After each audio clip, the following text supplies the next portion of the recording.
This is the MG M9 and the key has a lot of buttons to open the boot, to unlock and lock the vehicle and to open the sliding doors. That's kind of crazy. It's also known as the MIFA 9, which is not being used in India because a lot of you would think that MIFA is the short form for Mia Khalifa. But anyways, before we start, let me show you this awesome car perfume from Involve Your Senses. This is the Involve Batman. Yes, this is an official licensed product from DC Comics. It's an amazing perfume because it's musky, it is obviously very strong, smells awesome, easy to regulate, does not leak at all, and you can get yours with a 10% discount using coupon code FASTBEAM. Click somewhere on the top right corner of the screen right now. Looking at this, I'm just going to make a collectible out of this on my desk because it looks so damn freaking awesome. I love Batman! Anyway, straight away to the vehicle, we are going to be opening the front of this vehicle because it has usable storage. Firstly, it has got gas struts, 55 liters of storage space here. The first aid kit is a bit cheap. I think there is the towing hook. Yes, it's right there. Meanwhile, this is the charging cable of the vehicle, which by the way is not fast charging, and very nicely concealed hood here. In fact, here is the battery, the regular battery of the vehicle. Something goes in here. I think the brake fluid goes in right there.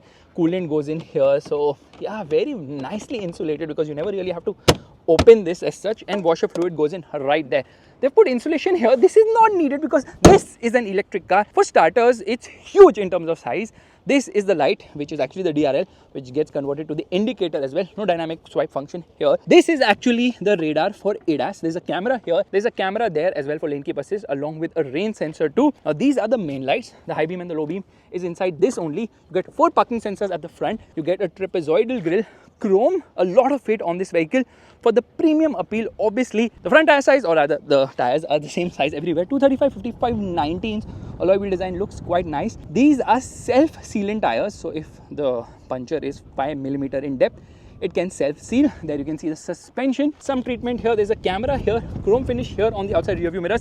This car is available in 3 freaking colors. This is the black, which is the signature color. There's obviously the grey, and there's also a white. In terms of size, this is actually the biggest MPV in India, the longest at 5.2 meters. The wheelbase is 3.2 meters. So it is actually bigger than the Carnival in every dimension. It's also bigger than the Toyota Wellfire because the Wellfire is 4.93 meters in terms of length and has a wheelbase of 3 meters. This is huge. Meanwhile, you get the chrome treatment here as well. Now, where is the key of the vehicle? I actually kind of lost the key because I was trying to figure where to keep the car perfume, which is right now in my pocket. So if I press this button here, the door slides. I'm just going to put this car perfume right here.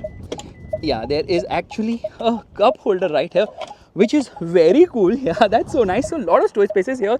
This is for the child lock, so you have to actually open this and then only use it. I press a button, there the rear door shuts.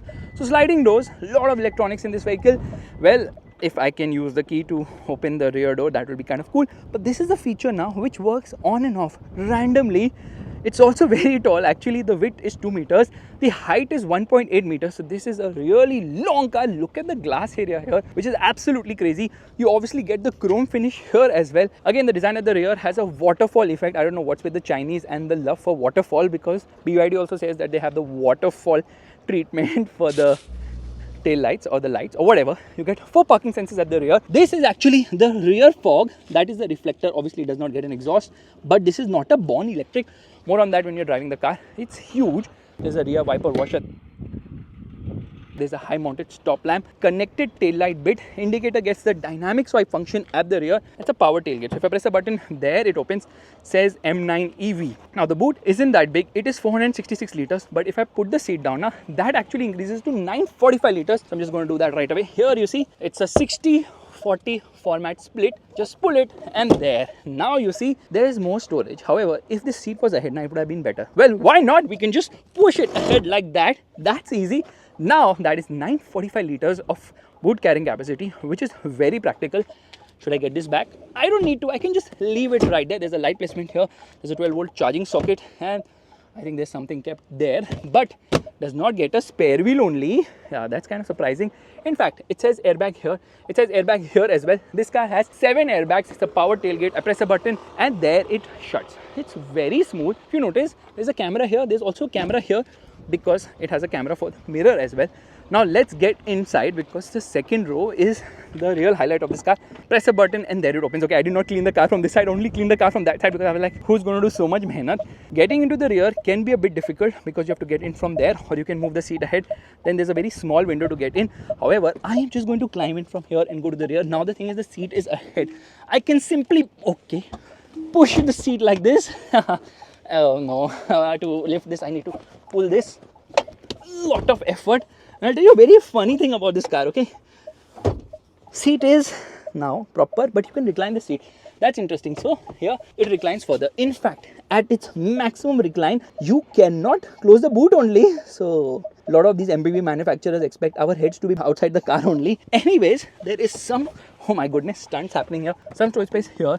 There's actually a phone holder, a USB-A charging socket. Same on the other side as well. And by pressing this button, I can actually push this seat ahead and behind. One second, why is it not happening? Some of the functions, they work randomly actually. There's a hook, there's a handle to hold on to, AC vents here on the top. Nice treatment. Yeah, and there's this massive panoramic roof. Seatbelt here on the top. Center passenger does not get an adjustable headrest. However, there is a headrest here. You can see upright seat, most recline. It can recline further. When you put the tailgate up, that's kind of funky, but seat is comfortable because in the third row, there's decent amount of space. Okay, under the support is not the best. Headroom is also not the best as such. It's comfortable. This is one of the rare cars where the third row passengers are not really ignored. Let's get to the front, wherein I'm going to walk in from here. There are a lot of ways to open and shut the door. I can just pull it like this. Yeah, there it shuts. Or I can use these buttons to open and close the doors as well. There's a nice handle to hold on to here. There's a footrest right there. And the best thing is that the seat is actually quite comfortable. There's good amount of leg room. There's good amount of knee room. There's a lot of knee room actually. Headroom is also nice. Let's do one thing. Let's actually open the sun blind here because it's massive. This car has a lot of glass area. So yeah, two sunroofs here, so you can call it a massive panoramic sunroof, and usually this does not open. However, in this car it actually opens. So if I press this button, there it opens. So yes, this is absolutely crazy how much pampering is there for the second row of seats. That opens a lot. Yeah, that is big. And you can obviously, okay, let me shut this. You can slide or tilt it as well.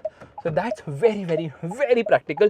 Now this is a 13.5 inch screen. There are some ports here, so you can obviously connect it from there. And when you turn on the screen now, it takes its own sweet time. So this command goes to China, they approve it, and then only the screen turns on. I'm going to yap a bit so that you can realize how long it takes to turn on the screen. This MG thing is going to be there for some time. Meanwhile, there's a magazine holder here, which is also quite practical. Big door pockets. I like the fact that I can slide the armrest here ahead and behind. Please fasten seatbelt is just an excuse to take more time to load as such. Device is starting. That was really long. Air conditioning controls here on the top.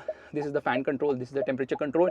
And this is for the sunroof mechanism. This is for the sun blind. So a lot of controls here on the top. I just turned off the air conditioning. Here you get a proper laptop charger. And here you get a proper tray as well. So yeah, it's very practical in that sense. And you know what? I showed you two USB-A charging sockets at the rear. Here, you actually get the only USB-C. Okay, there are two USB-C charging sockets, one here and one here. There's a USB-A as well. There's some storage space here. Phone will not fit in here. If you want to keep your phone, you can actually fit it right here. So yeah, that is practical. How much storage is there inside this car? And you have a tissue paper holder here. So I have to just punch it inside so that it fits in. That's nice. Again, seat controls in multiple places. Before anything else, let's get into the screen before it decides to shut itself. So there is a lot of information here. It's like a smartphone tablet sort of a thing with Netflix. But I know the internet is not working, so Netflix is also not working. You have also got YouTube here. That's very practical. Yeah, I kind of like the way this thing has been done. Oh, you can play music too. That's kind of nice. What noise are you making? Just get me out of here. Come to the home screen. Let's get out of from here. So there's YouTube, there's the usual bits, and this is a bit complex to operate. Okay, fine. Yeah, you can do mirroring. You can actually play music from here, which plays to the car speakers. That's also awesome. And ambient light actually is flashing right now because you've got multiple ambient light colors. So let me actually turn on the screen. I think the screen is dirty. I had cleaned it on this side, so it should be slightly better here. By the way, you have got sun blinds, which are manual, which is out of place in a car which has almost everything electric. So here, let's turn this on. You swipe it And there you see there are multiple colors for the ambient lighting, 64 colors. You can alter the brightness, you can decide if you want flash, breath or constant.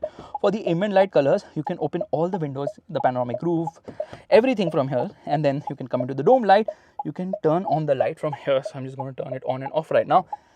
Lot of controls here. So this is the scenario center wherein you can decide if you want it summer cool, winter warm, fresh and comfort. So what it does is basically it will alter the air conditioning, the ventilation, the massage, the blinds, everything according to what you choose here, which is kind of nice. And then you can move the seat in 16 positions. So 16-way adjustable here, 12-way adjustable for the driver, 8-way adjustable for the co-passenger, and it includes 4-way lumbar adjustment as well.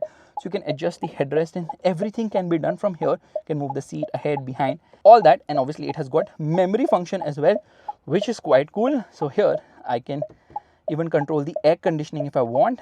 Everything possible from this particular thing. Come into setting, you can actually change the wallpaper as well. So here there are multiple wallpaper modes too. Isn't that kind of awesome? I wish I can load my custom one as well, so I can put a Wellfire right there. That is so freaking interesting that every possible control is being given in this 5.2 inch screen. Yeah, this is the size of the screen, 5.2 inch screen.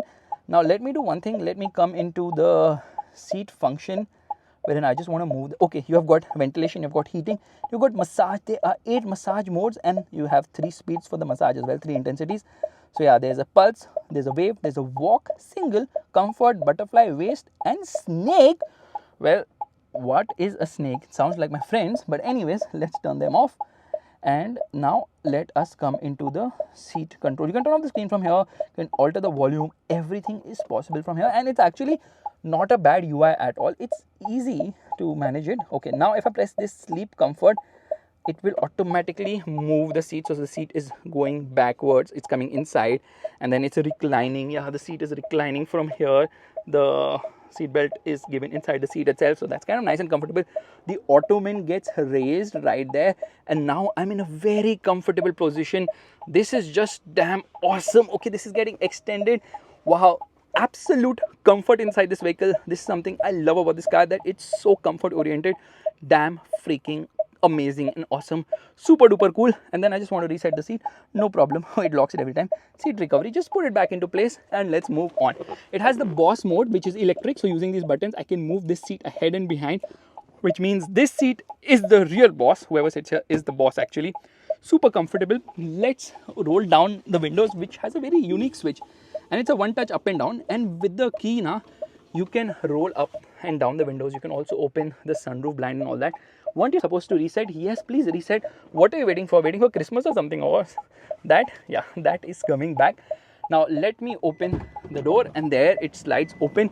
Quite amazing, quite cool, very nicely done, MG. Press this button and there it shuts. It's very windy somehow outside. Don't look at the dirt of the car, it's there because it's there. Anyways, let's get to the driver's side. There are a lot of interesting bits here as well, because they've kept it very easy to understand. Like I was telling you, this is a 12-way adjust mosquito, and this is a air purifier, which is an accessory I believe to open the boot. Look at the speakers, look at this handle, so amazing. One touch up and down, illumination everywhere. This is the controls for the mirror adjustment. The mirrors get heating, they get memory as well, which is awesome. And here you notice one thing, that they've used this nice weight to it. Unlock the car, lock the car, and it has a 13 speaker JBL sound system, including a woofer and an amplifier as well.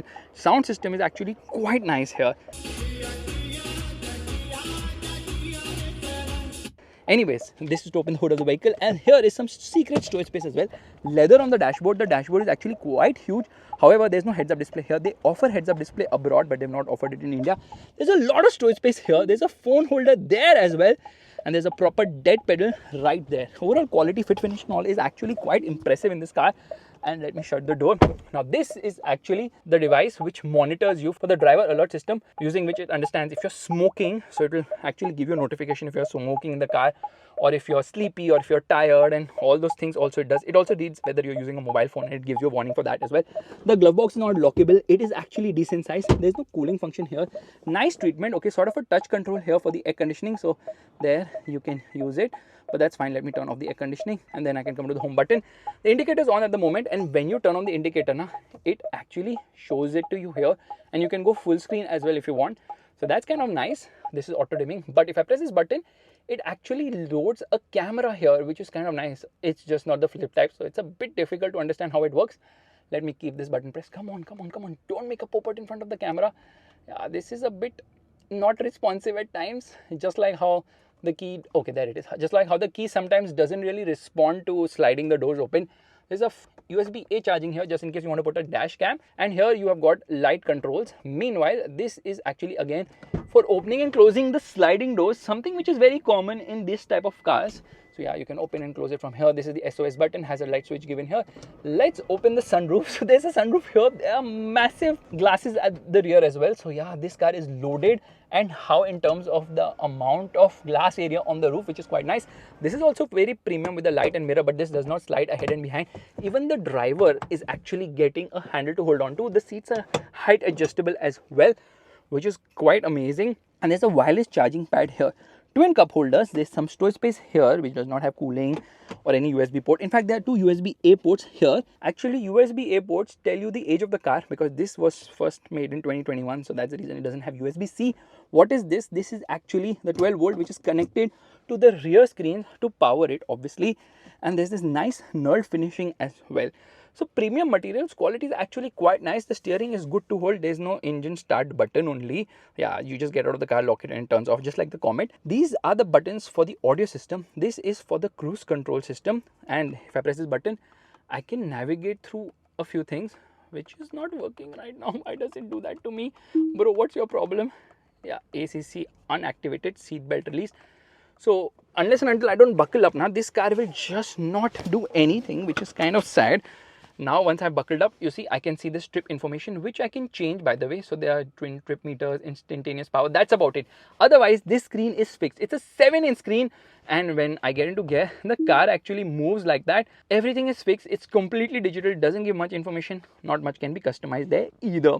This is actually the gear selector. So it's column mounted. And this is for the wiper, and that's it. It's only for the wiper and for the indicator, because to alter the headlights you have to get into this menu, which is kind of cumbersome. That for everything you have to come into this menu. This is actually a 12.3-inch screen, which is decent size, but light controls here in the screen. Who puts light controls in the screen? MG does.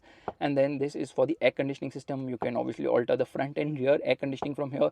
You can decide if you want seat heating or ventilation. There are 3 levels for it, and either ventilation or heating works at one time. So if you change anything, that makes the other thing stop working. Now this is the home screen. Android Auto and Apple CarPlay are there, which are both wireless. This is the 360-degree parking camera, which has got each camera view as well. And then you can obviously make some changes from here. So I had made it picture in picture. Now I made it full screen. So when I give an indicator here, this comes to the full screen, which is kind of nice. I think I'll just keep it to the full screen only. And this is the tire pressure monitoring system. Let's come into this menu. A lot of widgets here, easy to use. Why does it not slide? Yeah, everything is inside here. Then you come into my car, you can come into energy, you can monitor a lot of things. So it's relatively easy to use this screen. The only thing is that it's not that fluid, because if I want to get into massage, I come into seat. Then here I have the driver massage, again the same 8 massages. And then I can decide how I want the ventilation and the cooling. Why can't they have buttons for it? You obviously have got seat memory, 3 memory functions. Then you can link, if you want the seat to just recline and you want to come into the throne mode to just relax. See, the rear seat is moving. The co-passenger seat is also moving. And now it's made a complete sort of a bed for the co-passenger. That's kind of nice. So they have used electric to their advantage. I just want to restore this, so you can make a lot of changes to a lot of seats from here. Come into seat settings. There are too many functions in the screen, which is kind of crazy. And then you can obviously change your widget accordingly. And then there are these modes: have a rest, cool, warm, fresh, standard. So in this warm mode, it will obviously open the sunroof and keep the windows. I mean, it keeps making changes to a lot of parameters here, so you can decide how you want the various parameters to work. This car is very customizable, but mostly the driver is going to drive, so who really cares about what all is inside this particular screen? And then here, like I was telling you, you can open the sunroof from here, you can open the sun blinds from here, you can decide how you want the tailgate to work. You can decide how you want the driver management system, like driver fatigue, driver distraction, driver smoke behavior detection. What are the driver preferences in terms of the modes for the car, which I will obviously change while driving this car. So a lot of things in this particular display, which can get a bit cumbersome. Let's come into reverse. This is the reverse parking camera. Yeah, and as soon as I came into reverse, the mirror obviously moved down as well, because it has this memory function. But enough of yapping, let's start driving right away.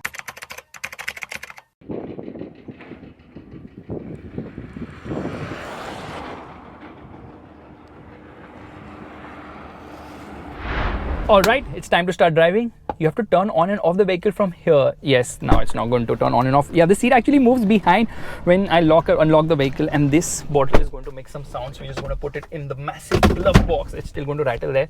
Come on, how do I turn on the car? I am just waiting for this car to respond, bro. Respond, what are you doing? Your seat keeps moving ahead and behind. Bhai, what happened to this screen? Now I'm stuck. That's the reason you need a physical button, but there is none here. Now I think I'll have to use the key only, then only something can happen. Now you see there's the power on button. Power. Okay. Oh no. China. So basically when I unlock the car now, it will automatically turn on, and to turn off the car I have to actually press this button, which is kind of cool. This camera automatically turns on. Oh my god, there's a Toyota Innova right there. Let's quickly come into the settings because there is a lot of things which I want to do.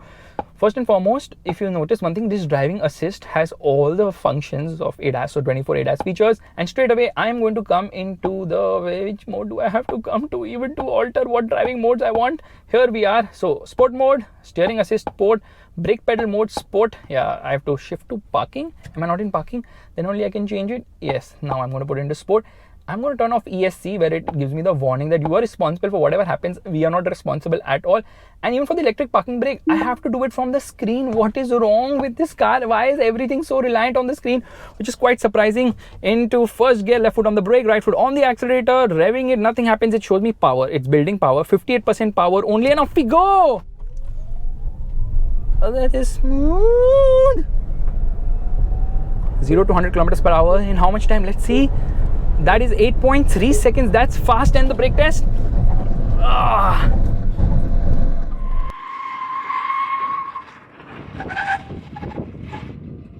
Okay, the brakes are good, but there's a lot of mass that you have to fight with here. Let's take a quick U-turn, and overall turning radius isn't bad at all. No rear wheel steering or anything of that sort. But because the traction control system is off, I believe, has it turned on or something? Yes, it turns on automatically. So there, I turn it off again. And now listen to this, okay? Oh, there it turns on. I think something or the other turns on and off after some time. Again, let's launch it. Yeah, front motor, front wheel drive.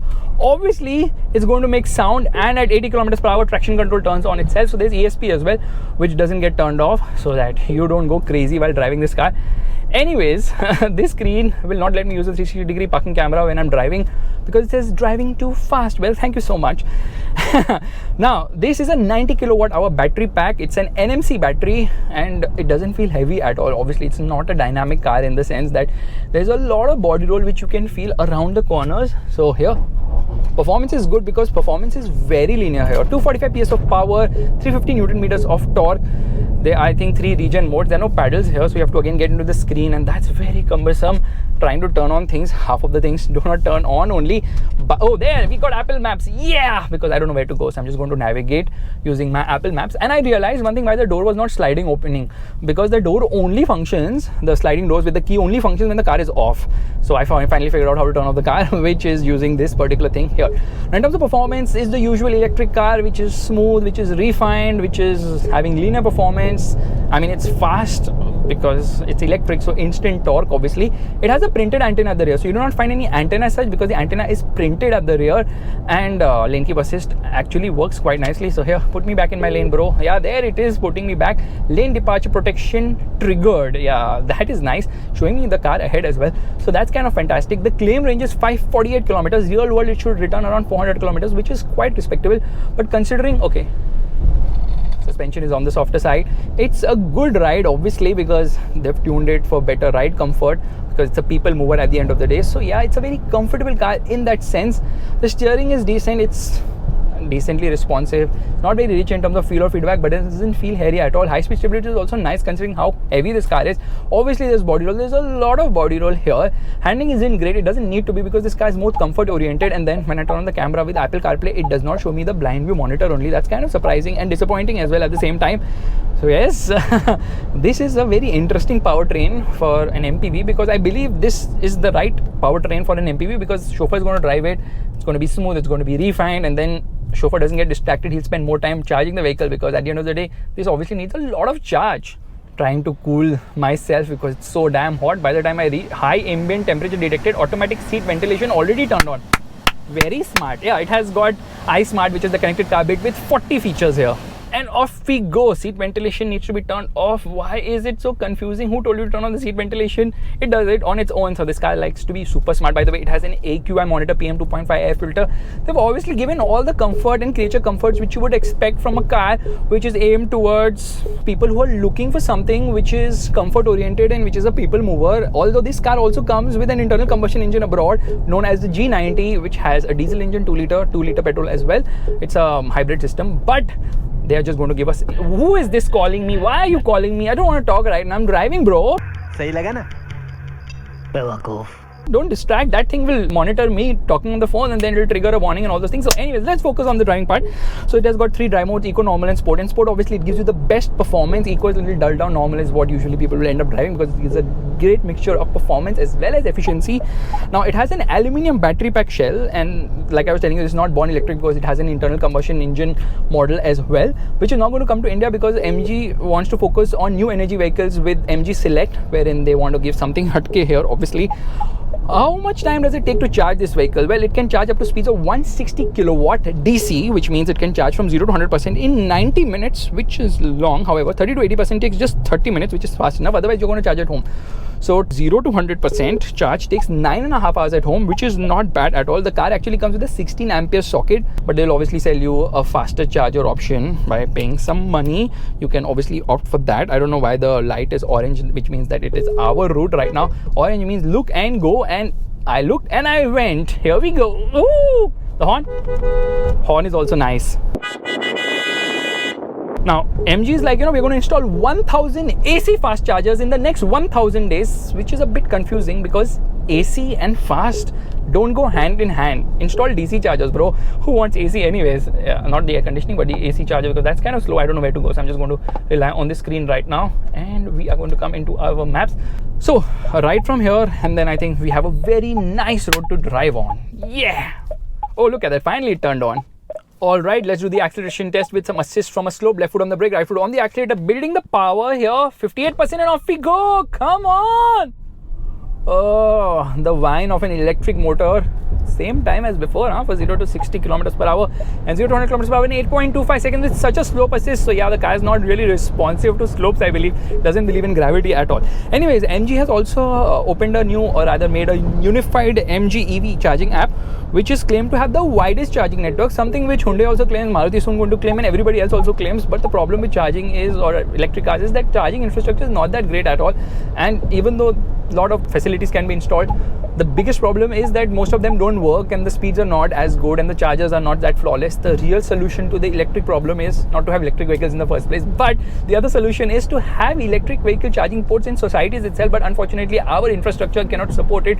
Now I know I have told you the story again and again, but in my society, they told me if we give you a charging provision, the whole society grid will only fall. And the one which has been put in my new society, that is 7.4 kilowatt AC charger costing rupees 26 per kilowatt, which is crazy expensive because the society is like, we should also earn money. Now we'll charge 14 rupees maintenance charge per kilowatt, which is absolutely crazy. By the way, this car has vehicle to vehicle as well as vehicle to load functionalities, which is quite awesome. And in terms of safety, it's awesome. Obviously, it has got 7 airbags, but it has got 5-star rating from Euro NCAP as well as Australian NCAP. So yes, MG has given us a very, very, very safe car.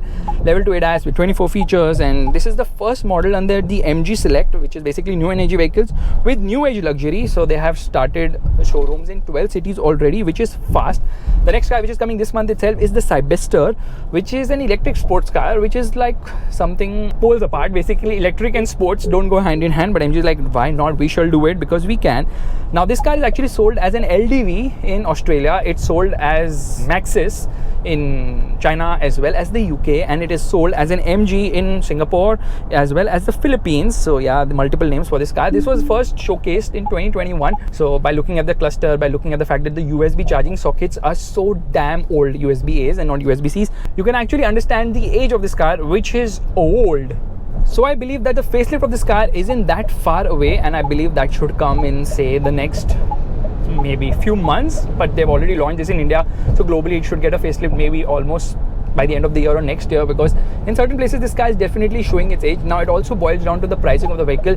because firstly it's an MG brand, so I'm not too sure how much people are willing to spend for an MG car, but spend because they didn't spend for the Gloster, and that's the reason the Fortuner keeps selling. Fortuner is a car which is like Undertaker. It's been killed so many times, it keeps getting reborn again and again. Certain YouTubers keep talking about Fortuner getting killed, including me at times. So yeah, Spider-Man. Anyways, so the pricing of this car is expected to be around 60-65 lakhs, which is on the expensive side for an MG, because if I have that kind of budget, I will definitely get the Kia Carnival. Diesel is a diesel is a diesel. The Carnival is a diesel, and the diesel is absolutely fantastic. Plus, obviously, Kia is also a bit more premium. Now, technically, this car competes with, say, the EV9 because it's also electric. A lot of cars here in Goa.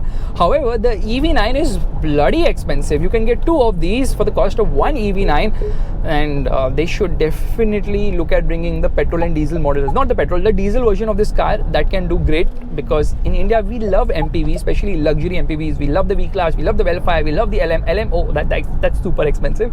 But the Carnival we love, but the Carnival is so damn expensive now. So more MPVs would be really awesome. But I'm happy to see Carnivals and such cars coming here, because then hopefully Honda also launches the Odyssey. What a phenomenal car. All these Japanese brands have these big fat MPVs which are really practical and proper family movers. But unfortunately, we're not really getting them in India yet. And right now I have heated up, so has the camera. So hey MG. Hello MG. I'm listening. Turn on the AC, bro. Pardon? Turn on the air conditioning. Climate control is on. Air condition चालू है तो इधर घुमाना. Oh, thank you so much. They want you to use voice commands. That's the reason this whole system is so cumbersome. Again, high ambient temperature detected, seat ventilation turned on. Fantastic. The lack of physical buttons is super frustrating. Now the region is very aggressive, so I'm driving at 60 kilometers per hour. I leave the brake completely and look at the car. It is slowing down. Let's turn on the hazard, because I suspect this car will just come to a halt here, and it has. So it's like cruising at around 13 kilometers per hour. Let me come out of the screen. I'm just frustrated with the lack of physical buttons. Now it's just cruising at this speed, so I'm just going to come here. And where is the thing which I'm searching for? It's in energy, I believe. So their energy regeneration level, low, standard and high. So it doesn't have one pedal driving, but it's still going to cruise at 10-11 kilometers per hour, and the range is 295. If I come into dynamic, the range becomes 245 kilometers. You have battery heating. It will tell you low temperature battery preheating. If I want to preheat the battery, bro, it's already so hot. I don't want to preheat anything. Just let me get out of this. It's so freaking confusing. I have no idea why it is the way it is, and then you can set limits for how much you want the battery percentage to be with vehicle to load. I'm just going to do one thing. I'm going to go to low regen and hazard lights off, and off we go. Come on. Okay, let's do the wiper spray test. There is decent amount of spray on offer. Wipers also quite nice in terms of quality. Yeah, the steering could be better, the handling could be better, high speed ride could be better, suspension is a bit too soft, and overall there's a lot of noise inside the cabin because the engine doesn't make any sound. The electric motor doesn't make much sound as such, only the whine. And there's a lot of wheel spin as well, with traction control and ESP on, because a lot of torque right from 0 RPM is coming to the wheels. So obviously that also sounds like that, which families will not appreciate. I definitely like it, but the families who are like going in this car and the drivers doing all this people will definitely not appreciate it. And there's a lot of wind noise from the A-pillar. Look at the design of the A-pillar. It's a bit big. There's a bit of a blind spot happening here. But as I see it, in terms of the features and everything, this is a fantastic car. The only gripe I have here is why, okay, regen is not really slowing it down much. It's like a normal internal combustion engine car when you're on regen level low. So yeah, the thing I don't like here is that why have they put all the things in the button itself? Let's come into eco mode, and oh, performance does dull slightly. The reason is that even the engine start stop button is now inside the screen, simply because they save so much money with every button which vanishes, and this is very cumbersome. Not the best UI to use. We need physical buttons, and almost everyone is getting back to physical buttons. Even Euro NCAP is like, if you don't have physical buttons, we're going to subtract your marks as well.